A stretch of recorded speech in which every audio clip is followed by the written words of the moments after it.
and as she walked in the moonlight, her silhouette dancing across the sand, she gazed up to the sky and said, "Oh, I didn't see you there." Just kidding, guys. Thanks for stopping by my channel. It's Anti-Etiquette. And today, I'm going to talk about something that sits very dearly in my heart. We're going to talk about the 5 types of people that you need to cut out of your life. And essentially, the premise behind this is that the people who you surround yourself with make a great impact on your life. From how you behave to how you view life and how you see other people and things of that nature. So the people who you surround yourself are really important, and if you're surrounding yourself with shitty people, that can turn you into a shitty person, and we don't want that. So without further ado, let's get on to the material. So the first type of person that you really don't want in your life is someone who is unsupportive or overly opinionated about how you conduct your life. And when I say that, I don't mean overly opinionated, like too much of an opinion as far as like politics, things like that, but just too much of an opinion about how you conduct your life and your affairs. But I put more focus on the unsupportive aspect, because for any kind of relationship that you're endeavoring in, outside of maybe like family ties, so maybe like romantic relationships, friendships, things of that nature, I truly think that one main, purpose of that other person who you're getting close with is to act as a support system for you. And the way that I see it a lot of times is that if I'm getting close to another person, I don't know, what kind of situation they're coming out of, considering their family, considering other friends that they have, and I don't know if that person has a support system already or not.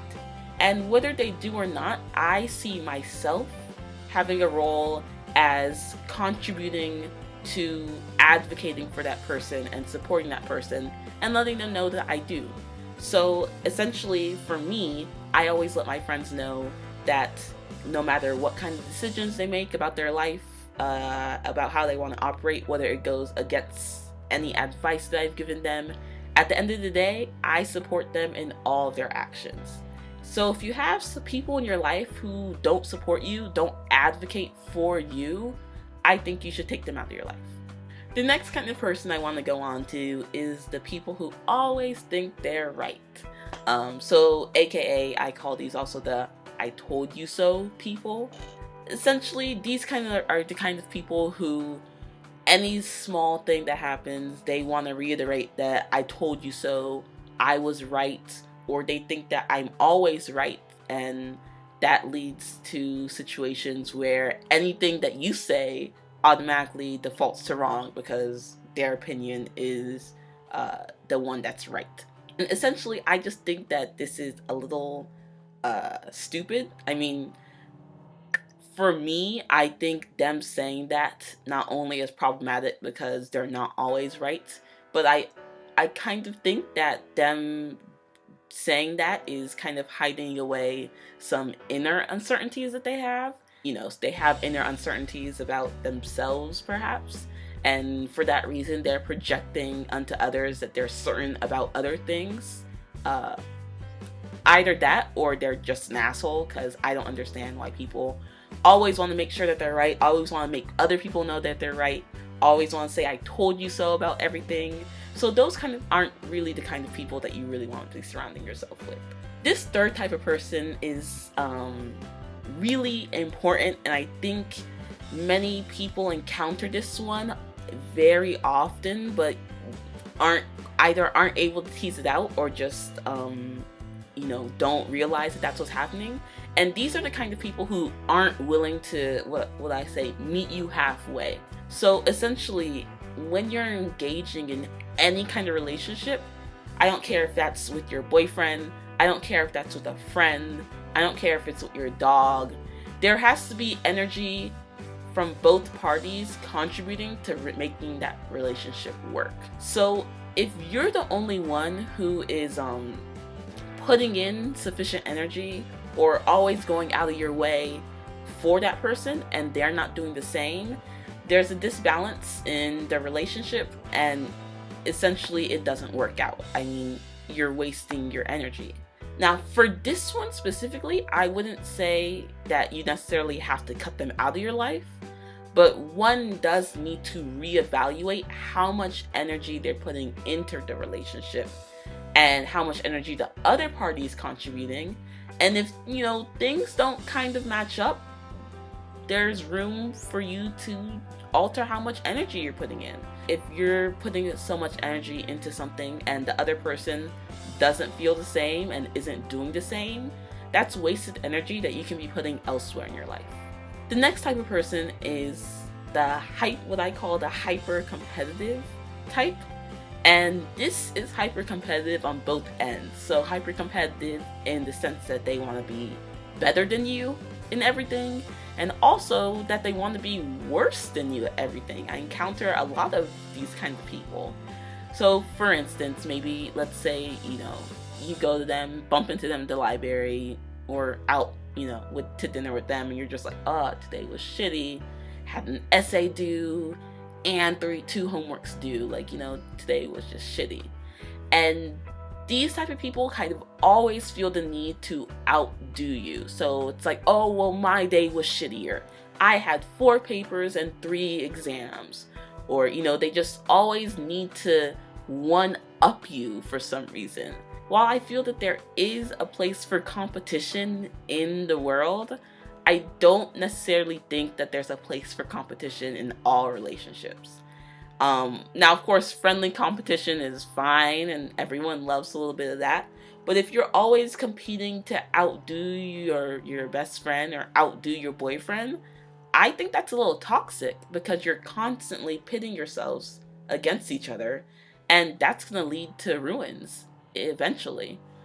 I know for me personally, I could use an example, for instance, from when I was in high school. There were certain things that I just did not introduce into my friendships. We did not talk specifics about grades. So there was never any, did you get a 91 or did you get an 88 on that paper?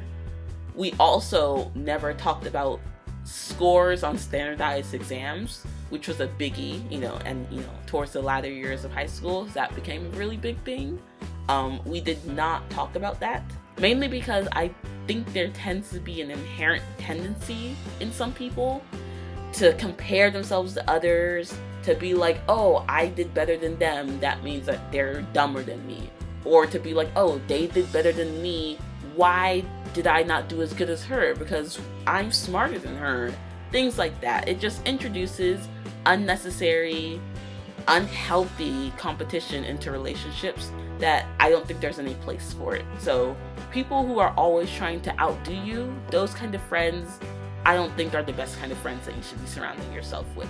And the last example I have is a little more overall, and this is essentially just refers to people who have negative energies. And I know that's my yogi talking when I say negative energies, but essentially there are people who always think that everyone's out to get them and think the world is pitted against them and can never see any upsides or happiness or benefits in their lives.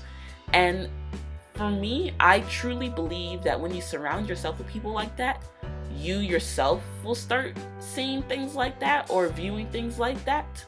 And their energies will inherently rub off on you.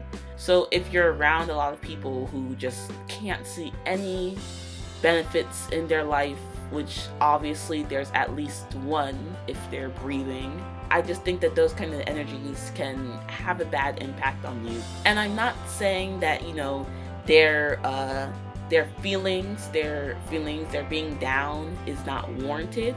But for someone to just constantly go through life thinking that everyone is out to get them, thinking that the universe is just inherently positioned to put them in a bad place, I think that kind of mindset is actually very toxic. And if that rubs off on you, that can just be really detrimental for your own mental health and just how you view things in general. So if you can, stay away from people with those kind of negative energies, you know. You yourself try to avoid having any negative energies. And that's all I have to say about that last one. So yeah, we're at the end of the video. I know, very sad. But that's all I have for the 5 kinds of people that you should, you know, try to cut out of your life, because to make yourself a better person, you know, you should surround yourself with the best people. Surround yourself with the people that you want to be like. I think that's a good takeaway from this video.